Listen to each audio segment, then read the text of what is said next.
Yeah, this is a dark day in the history of rugby, ladies and gentlemen. Starting from 1st of July 2024, a short-arm penalty will no longer now allow a team to call for a scrum. And this is a bunch of egos at World Rugby trying to shut down the Springboks, targeting the Springboks at the cost of the history, the tradition, the inclusion that is at the fundamental core of rugby. And these people have really done it. These people have really turned the game of rugby into a fucking joke. And let me be frank with you, ladies and gentlemen. Growing up, I was just the fat kid who likes to lift weights.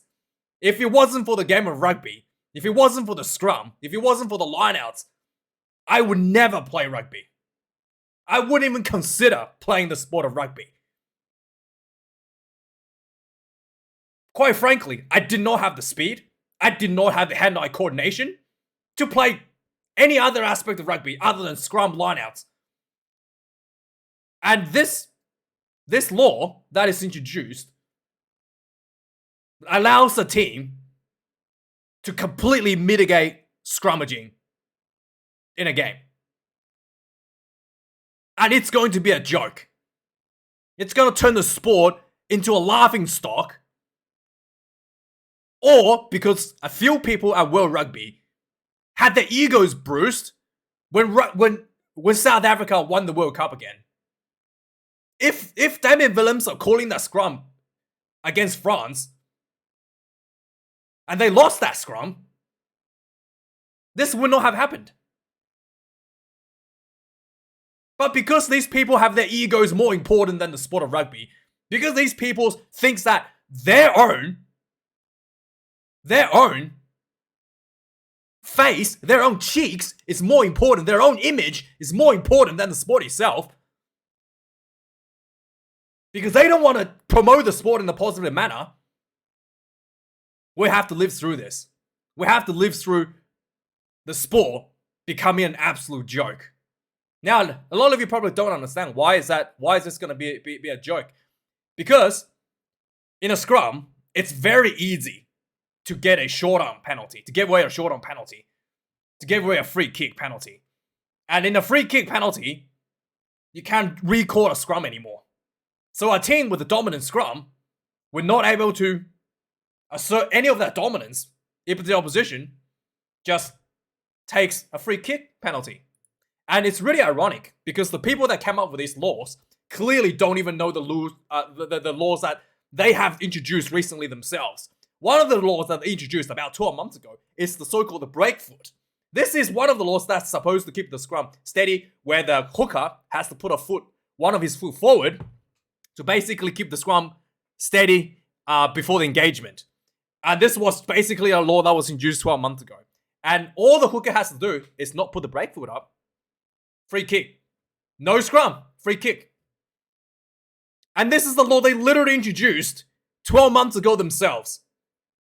These egomaniacs, the people that came up with this law, don't even know these little things that they made adjustments through. That's how easy it is, guys. All the hooker has to do is bring his foot back before the engagement. That's it. We don't have to do the scrum anymore, guys. Of course, there are many other ways to reset the scrum for a free kick without giving away the penalty. The hooker's feet must be in line with or behind the foremost foot of that of opposition of that team's props. So all the hooker has to do after engagement is put his foot forward before the ball come in. That's a free kick. That's for the opposition, so that doesn't apply. This is for the defensive team, by the way. The early push, free kick. So all you have to do is push the scrum early, free kick. No need for the scrum. No need for further participation in the scrum. You can only hook the ball once the ball goes in the tunnel. So if you block the ball from going into the tunnel, that stops the scrum. That's a free kick. You can kick the ball out of the tunnel. That's a free kick. But that can only happen a few times before he's called a penalty. So you can only do it a couple of times before the referee goes, hey, that's deliberate.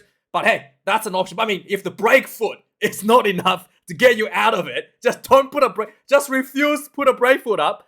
It's just no scrum. Easily solved.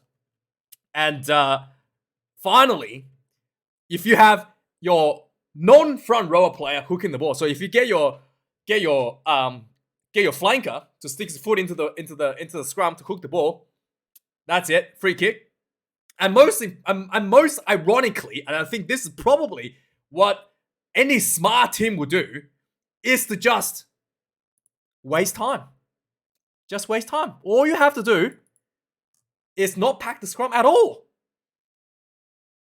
That's a free kick. All you have to do is just waste time. Waste time. You just refuse to pack the scrum. Or just pack the scrum really slowly. They are going to put, I think they even talked about putting a shot clock on as a trial for certain parts of the game. 30 seconds. Just don't pack the scrum in 30 seconds. Just waste some time. No scrum. Take your tab, boys. We don't want to get conceding a penalty anyway, because we have a bunch of locks sitting here at prop positions. Just don't pack the scrum at all. It's absolutely incredibly stupid, the people that came up with this law. And yes, it is just people's ego getting bruised because of the World Cup, and it's fucking disgraceful. It's just fucking disgraceful. And there are other changes as well. Some of them probably should have happened sooner. The Dupont law, where a team can be put on side by the opposition. So if you kick the ball down the field, your own players can be put on side by when the opposition run the ball forward. So that law has been removed, which was stupid in the first place. I didn't even know that law existed. And another law that's being changed is the crocodile rule. And this one is a little bit interesting to me because a lot of people say, oh, the crocodile rule is very dangerous. There's only one incident I remember actually caused an injury from a legitimate crocodile roll. And I think that is Samoa against Chile in the pool stage, where a player legitimately was done with the crocodile roll. He didn't let go of the ball and he folded onto his own leg. That's the only actual injury caused by a crocodile roll. A lot of you guys has been telling me that Bungin Bunabi's injury at the Rugby World Cup final was a result of a crocodile roll. I went back and watched that. That's actually not a crocodile roll at all. That was, what's his name? Shannon Frizzell, I think it was, landing himself onto Bungi's leg from the side. That's not even close to a crocodile roll. That should have been a red card, in fact, from that incident. But hey, I don't know if World Rugby knows what crocodile roll actually is. So the only way to clean people out is actually just barging your body in head first and try to blast someone out of the ball, right? That's the only way to clean someone out nowadays. So I don't know how that's going to change the game going forward, because, it is what it is, right? And here are some trials they're going to be implementing as well. And you can tell the people that came up with these ideas had just no clue whatsoever when it comes to promoting a professional sport, when it comes to managing a professional game, when it comes to retain the integrity of the sport of rugby. These people just have no idea. Absolutely no idea, right? So they're going to put a shot clock on the scrum, like I said. They literally said, you can't, yeah. So 30 seconds, all you got to do is not pack the scrum at all in 30 seconds. Short on penalty, don't worry about it, guys. Red card, 20-minute replacements. This one I actually agree. A lot of you guys don't agree because there's a lot of actual, this just tells you again, the people at World Rugby doing an incredibly terrible job at promoting the sport. A 20-minute red card here in Australia in Super Rugby, it's not applied to all red cards. There is still full red cards. If you punch somebody in the game, you are still sent off for the full duration of the game. 20-minute red cards only applies to accidental red cards that occurs to like head-on-head collision, stuff like that.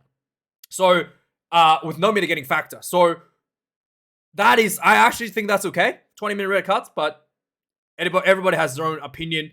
And furthermore, and here's a stupid part, you can call a mark from a kickoff inside your own 22. I guess it's they want to. You can call a mark from a kickoff, okay? And then here's the stupid one as well. If the line out is thrown out straight and there's no contest from the opposition, it's no longer, it's play on. You can literally throw the ball straight to the fly half, and if the opposition don't jump, it's okay, guys. And again, They talk about right here as well. Streamline the presentation and terminology that will attract younger audiences. I mean, how do you explain to a young person when the ball is thrown straight to your fly half and it's okay, and then the ball gets, and then in an out situation when two players contesting and the ball's not straight, it is still a penalty, right? It is still a short arm. So how do you explain that to young audience? I don't know, right? You can probably come up with better ways to explain that to an audience. Like, just me trying to explain this law is already difficult enough. And I don't know how you're going to explain that to the audience. It's absurd, all right? It's absurd. And this is just, and they talk about, this is all about done with good intentions, promoting the sport, getting the sport better. And by the way, did you know that World Rugby actually acquired Rugby Pass, the website that I showed you on, the news website, Rugby Pass? They actually own Rugby Pass. And every fucking week, there is a fucking article about NFL on it. A rival sport that is poaching our players. Every week there's an article on it. And yet, you have people at World Rugby wondering why the sport is not attracting younger audiences. Why the sport is, oh my God, why the sport is not growing? Why the sport is struggling? Every week, there's a fucking article about an NFL. And you wonder why. Guys. It's just absurd.